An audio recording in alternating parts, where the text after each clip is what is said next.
L'énergie, en particulier l'électricité, est une ressource capitale pour le développement économique et humain. La disponibilité en électricité sous-entend la fourniture des services essentiels comme l'éducation en apportant la lumière dans les foyers et dans les écoles, la sécurité ou la santé, des aliments pour la réfrigération, l'accès aux technologies de communication ou encore l'amélioration de la productivité des activités agricoles et économiques. En République démocratique du Congo, le secteur de l'énergie est libéralisé depuis 2014, ce à travers la loi numéro 14/011 du 17 juin 2014 relative au secteur de l'électricité.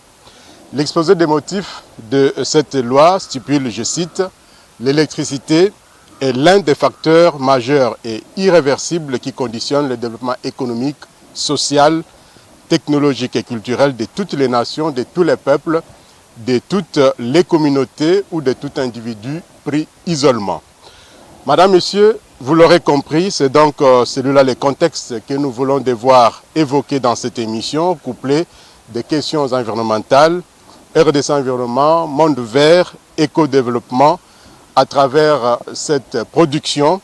Et nous avons, pour en parler, d'abord Idriss Moufouka, c'est lui-même qu'on appelle, si on peut le dire ainsi, les messieurs énergie renouvelable à l'Institut national des préparations professionnelles INPP. Nous avons maître Eric Kassongo qui, lui, est donc porte-parole du réseau Mwangaza, une structure qui milite pour l'accès à l'électricité pour tous. Et enfin, nous avons Emmanuel Moussouyou qui, lui, est secrétaire technique de la coalition des organisations de la société civile pour le suivi des réformes et de l'action publique CORAP. À tous, bienvenue donc dans cette émission. Pour en parler, nous avons également nos jeunes du réseau Mwangaza qui sont derrière nos invités ici à Kinshasa. Ils participent donc dans cette émission. Mesdames, Messieurs, une fois de plus, bienvenue dans cette émission, comme nous l'avions dit tantôt. Alors, Maître Eric, Emmanuel Moussouyou, ingénieur Idriss Moufouka, vous êtes des acteurs de la société civile qui vous occupez de ce secteur de l'énergie qui est vital pour le développement de notre pays. Nous savons que 2011 appartient désormais au passé, mais certainement il y a des activités, des actions qui vous ont marqué ou qui a retenu votre attention. Idriss, Emmanuel et Maître Eric, est-ce qu'on peut savoir ce qui vous a marqué en 2021 dans le secteur de l'énergie? Idriss. Merci beaucoup pour la parole. Ce qui m'a marqué en 2021, c'était d'abord la présence des investisseurs du domaine qui sont passés dans notre pays. Et il y en a qui sont venus ici pour l'énergie solaire et d'autres pour l'hydroélectricité. Il y avait également la mise en place des cadres institutionnels qu'on attendait depuis très longtemps, et donc l'ANSER et puis l'autorité de régulation. Et au-delà de ça, il y a également la volonté du gouvernement congolais. On a senti qu'il y avait quand même une pression, plus particulièrement avec le chef de l'État qui avait promis et qu'en principe qu'on devrait booster les secteurs de l'électricité pour que d'ici 2030, que nous puissions arriver à un fisc à 30% du taux d'accès à l'électricité. Et ça, c'était déjà des indicateurs ou des signaux très forts pour l'année de 2021. Maître Eric. Merci beaucoup pour la question. Je pense que 2021, c'est déjà la promesse du gouvernement de Warrior qui s'est fixé comme objectif dans les secteurs énergétiques de transformer les potentiels énergétiques disponibles en RDC en électricité. C'est une très grande ambition que celui de transformer notre potentiel énergétique. Nous sommes en train de regarder justement le gouvernement sur ces terrains-là parce que l'an 1 du gouvernement de Warrior, je pense que sera fêté cette année. Et donc, de cette promesse-là jusqu'aux réalisations, nous sommes très vigilants, très attentifs pour voir ce qui va effectivement se passer. Mais 2021, c'est aussi, si vous voulez, la multiplication des opérateurs du secteur. Depuis le temps que nous parlons de la libéralisation, 2021 a été une année qui a vu le nombre de prétendants à développer les sources énergétiques un peu s'accroître. C'est vrai que beaucoup de ces prétendants, beaucoup de ces opérateurs sont encore au niveau conceptuel, mais déjà il y a eu cette manifestation de la volonté de commencer à développer les potentiels à travers l'arrivée de ces opérateurs. Mais il y a aussi, l'ingénieur Idriss l'a mentionné, l'opérationnalisation de ces deux grandes structures qui faisait que la gouvernance du secteur était un peu boiteuse. Parce que, pour rappel, l'absence de l'ARE et des lanceurs faisait en sorte que le ministère de l'énergie était autorité concédante même dans le domaine où la loi l'avait déjà... la loi ne lui reconnaissait pas. Donc il y avait un peu de méli-mélo et des deux ordres. L'arrivée de ces deux institutions a clarifié un peu les règles du jeu, même s'il faut se le dire que les deux institutions ont encore du pain sur la planche pour vraiment bien clarifier les règles du jeu dans ces secteurs. Emmanuel Moussouyou, au niveau de la CORAP, il y a des choses qui vous ont marqué en 2021 dans les secteurs de l'énergie. Tout d'abord, merci beaucoup pour l'invitation. Nous sommes très heureux de discuter avec vous, mais aussi à être à côté des jeunes, comme vous avez appelé, du club Mwangaza de Kinshasa. C'est un plaisir pour nous. Mais voilà. Mais sinon, déjà, comme vous le savez, 2021 n'a pas été épargné. La Covid battait toujours son plein. Et comme vous le savez, Covid a paralysé beaucoup d'activités, mais en dépit de cela, nous pouvons compter quelques réalisations, nous pouvons compter quelques changements dans le secteur de l'électricité. Donc au-delà de ce que mes collègues ont dit, je pense que parmi les choses qu'on a observées l'année passée, on peut noter des choses d'une part positives et d'autre part négatives. Et déjà ici, je pense qu'on a longtemps critiqué le secteur de l'électricité comme étant un secteur qui est en train d'évoluer sans base légale, comme étant un secteur qui est en train d'évoluer sans une planification adéquate.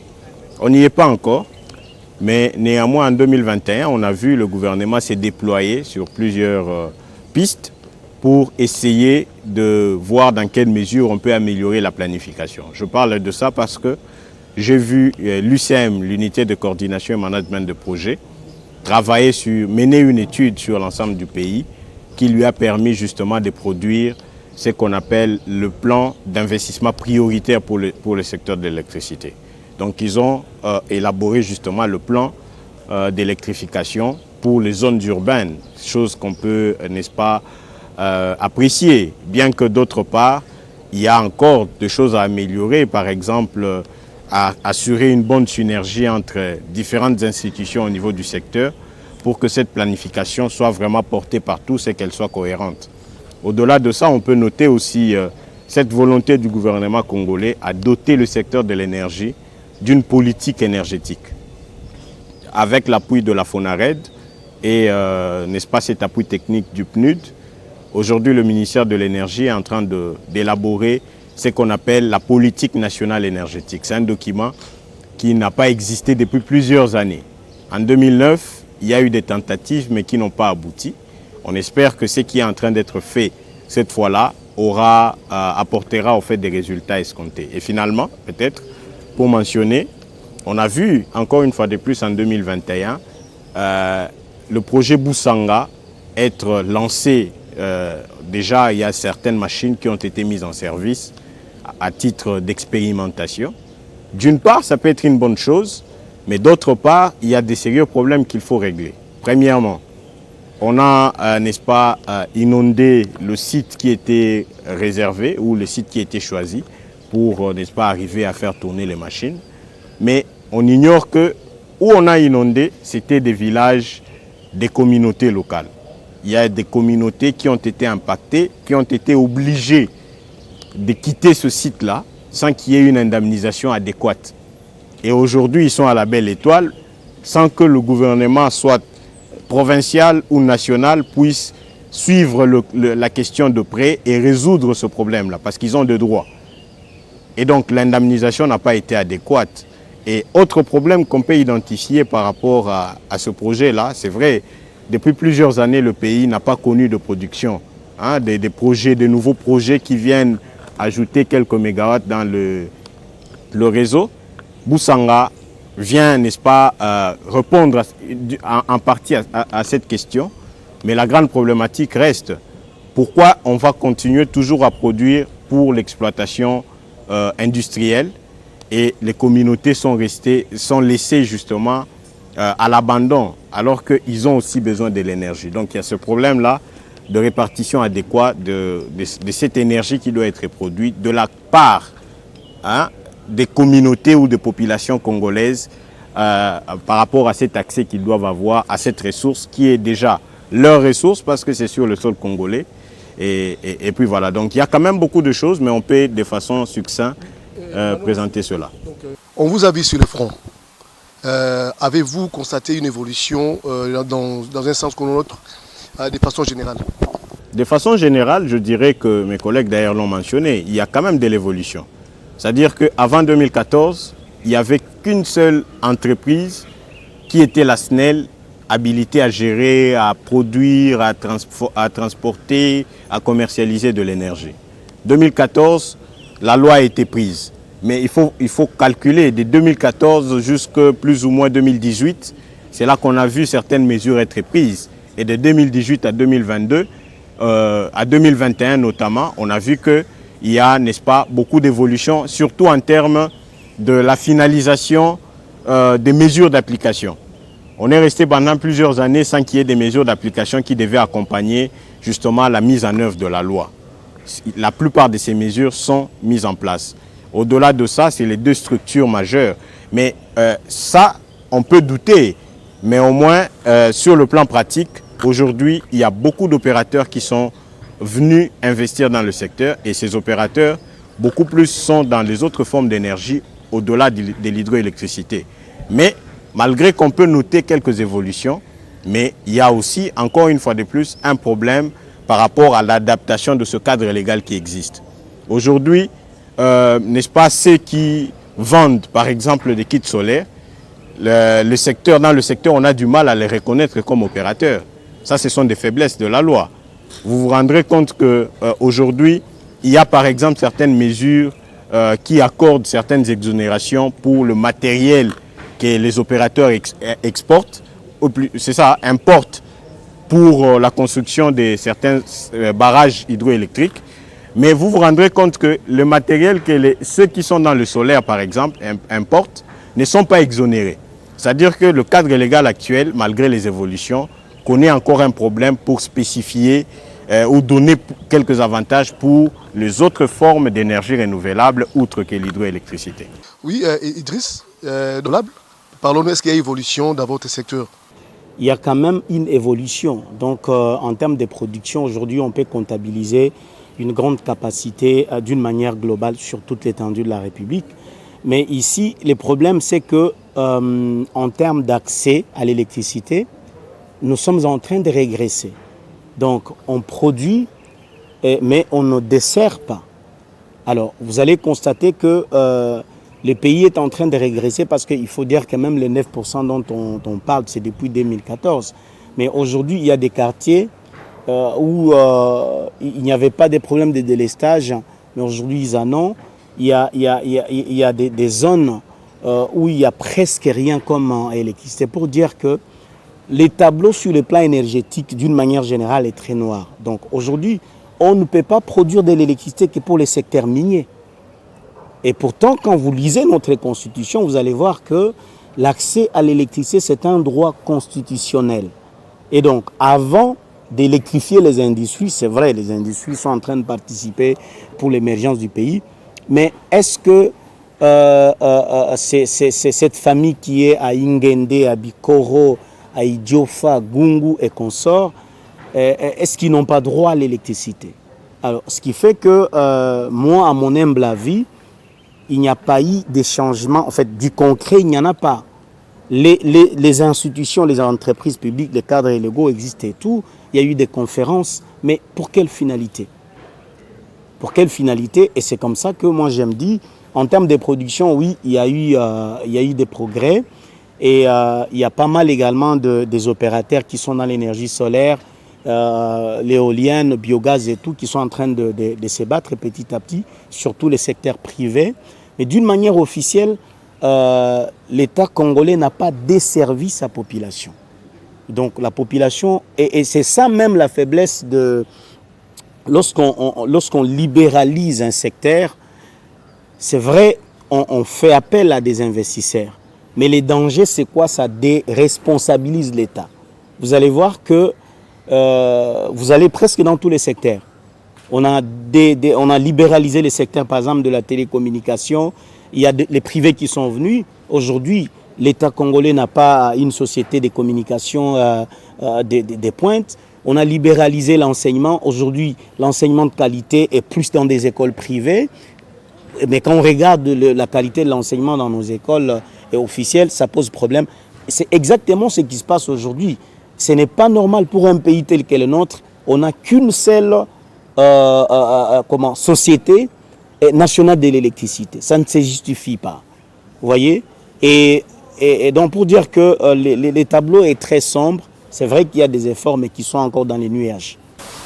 Oui, Maître Eric, vous pouvez ajouter quelques mots là? Il n'y a pas eu beaucoup d'évolution. Je crois que mes prédécesseurs ont suffisamment dépeint la situation énergétique. La RDC a ces sérieux problèmes de rester au niveau de concept, au niveau de la préparation, de la multiplication des réunions. Mais c'est difficile d'arriver dans du concret. Comme je vous ai dit au début, il y a eu cette promesse, et avant cette promesse-là, la loi sur la libéralisation existait déjà. Nous luttons pour que le potentiel de la RDC puisse accroître le taux de la desserte. Mais ce potentiel-là doit être intelligemment exploité. Ce potentiel-là doit être planifié. Je veux dire, l'exploitation de ces potentiels-là doit être planifiée. Et on ne peut pas planifier sans avoir un plan cohérent. À l'heure actuelle, mon collègue a parlé de la politique nationale énergétique. Discussion en cours, d'ailleurs à l'initiative d'une partie tierce. Il n'est pas le gouvernement, parce que le gouvernement a presque été entraîné dans ces discussions sur la politique nationale énergétique. Mais il y a l'épineux problème de la planification énergétique.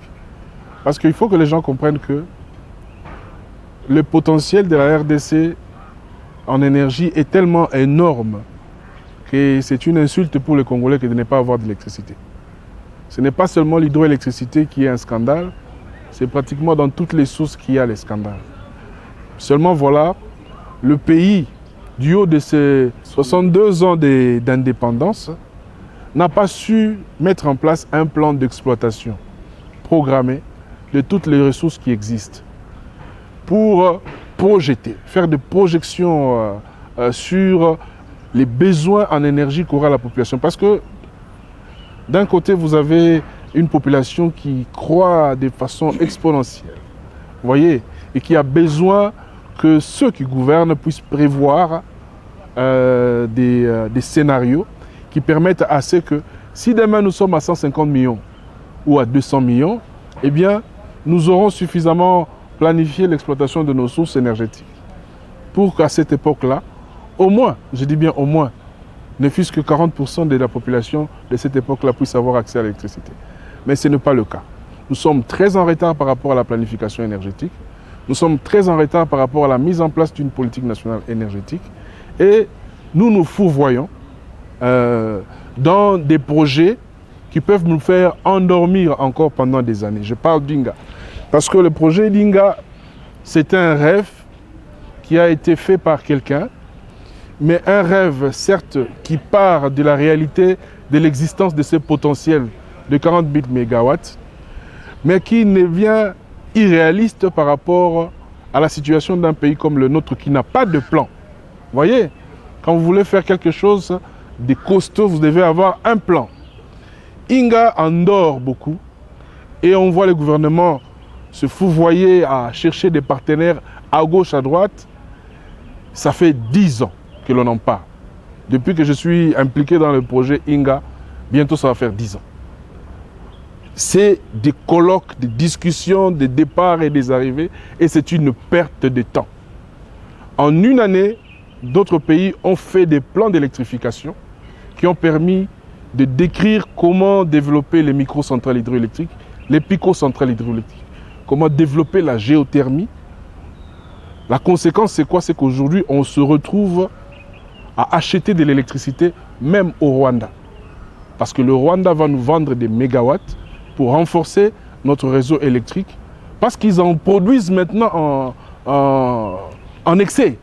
Nous sommes demandeurs, pendant que nous choisissons de dormir, à préparer des projets aussi colossaux qui coûtent autant de milliards que le projet Inga. Juste pour vous dire que sur ce plan-là, nous sommes vraiment en train de dormir au lieu de faire un focus sur une planification qui peut booster très rapidement le développement de notre pays. Oui, merci beaucoup. Ma question cadre avec l'actualité. Donc, vous allez répondre à ma question à tour de rôle. On a vu le président de la République, Félix Tshisekedi, lors de sa tournée dans l'espace Grand Kasaï, ressusciter les dossiers de la centrale de Katende jusqu'aujourd'hui, dans sa phase de construction à 65%, selon les informations reçues de la présidence. Est-ce qu'on est en train de tourner en rond avec des projets de construction de barrages hydroélectriques, Emmanuel Moussou? Le problème et les grands problèmes chez nous, c'est qu'il y a un problème de planification énergétique. Parce que nous avons ce potentiel, comme vous le savez. Je pense que le club Mwangaza connaît, n'est-ce pas, qu'aujourd'hui la classe dit qu'on a plus de 100 000 mégawatts en hydroélectricité, simplement. Chose qui peut nous permettre de construire des barrages un peu partout à travers le pays. Mais le problème, c'est que comment on procède pour arriver à des résultats dans ce que nous voulons. Déjà ici, quand je parle de la planification, c'est vérifié. Parce que vous vous rendrez compte qu'il y a plusieurs barrages qui ont été construits ces dernières années. Vous avez cité Katende, on peut citer Kakobo là également, on peut citer Zongo. C'est des projets commencés, financés, mais ils n'ont pas abouti. Pourquoi? Parce qu'il y avait par exemple telle chose qu'on avait ignoré de mettre dans la planification. Je prends le cas des Zongo. Par exemple, on construit un barrage, on met en service ces machines, mais on se rend compte qu'on avait oublié de planifier la ligne de transmission. Vous voyez, donc c'est pas du tout normal qu'un pays comme celui-là, avec un potentiel que tous connaissons, puisse avoir de problèmes sérieux en termes d'accès à l'électricité. Quelqu'un a parlé de la population qui est en train de croître, mais la dernière fois qu'on a eu un barrage, on dira que c'est Zongo, mais avant Zongo, c'est depuis les années 90 qu'on n'a pas eu de nouvelles productions, même bien avant. Vous voyez, dans l'entretemps, on ne produit pas, mais la population accroît. C'est comme ça que vous verrez que si hier on parlait de 10% d'accès à l'électricité, je vois même la Banque mondiale qui, depuis 2012, parlait de 15% d'accès à l'électricité en termes de taux. Mais s'il faut voir depuis 2015 à aujourd'hui, on a régressé. C'est tout à fait normal qu'on se retrouve à moins de 8%, comme disait le chef de l'État, d'accès à l'électricité. Le problème n'est pas celui de construire le barrage. Le problème, c'est celui de comment on fait notre projet, comment on planifie le projet. Mais on doit avoir une bonne planification coordonnée pour tout le secteur, pour toutes les ressources hydroélectriques, pour toutes les ressources solaires, pour toutes les ressources géothermiques, etc. Vous voyez, chose qui pourra nous permettre, au bout du temps, d'avoir des résultats par rapport à ce que nous voulons justement.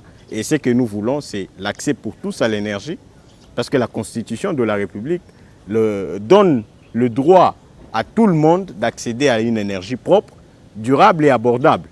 Vous voyez, donc c'est ce que je donnerai comme réponse à votre question.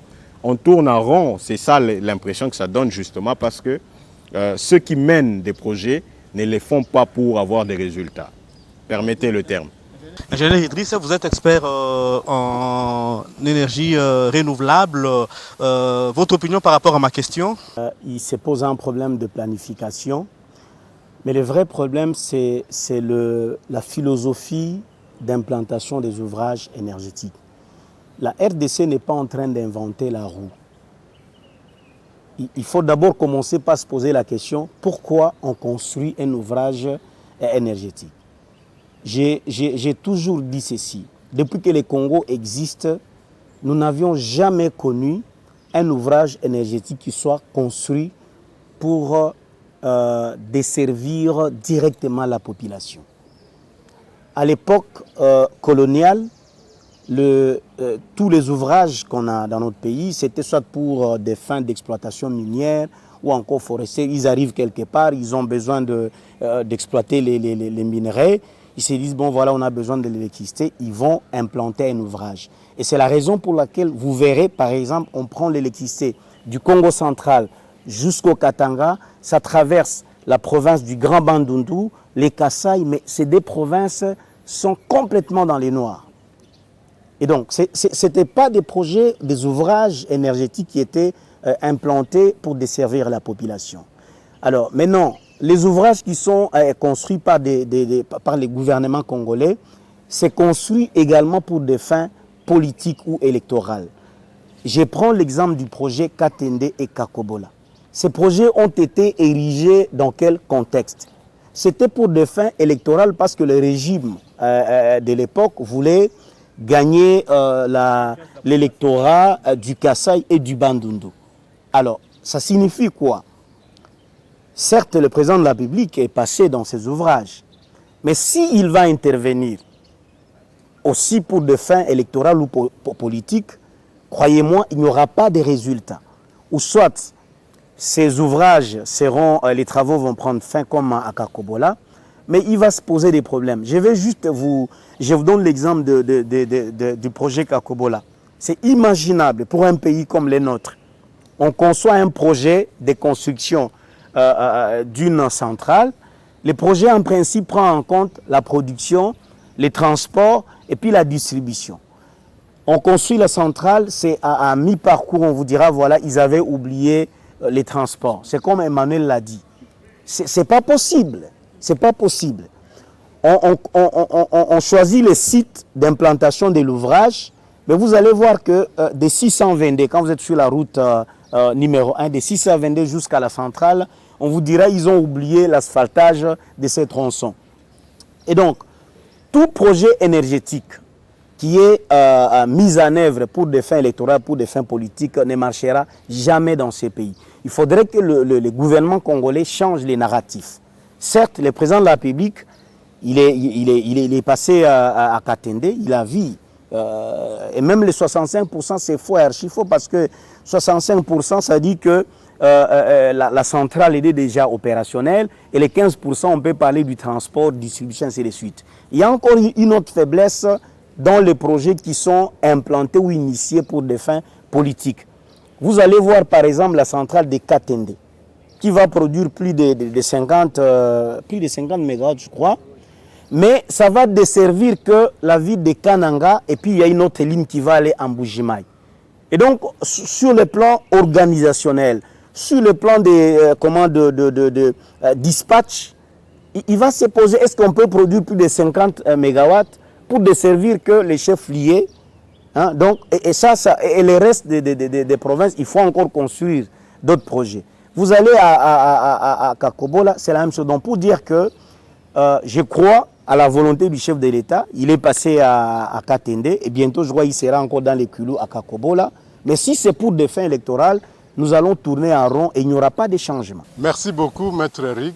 Merci Idriss Moufouka. Merci Emmanuel Moussouyou. Merci également au club Mwangaza qui nous a accompagnés dans cette émission.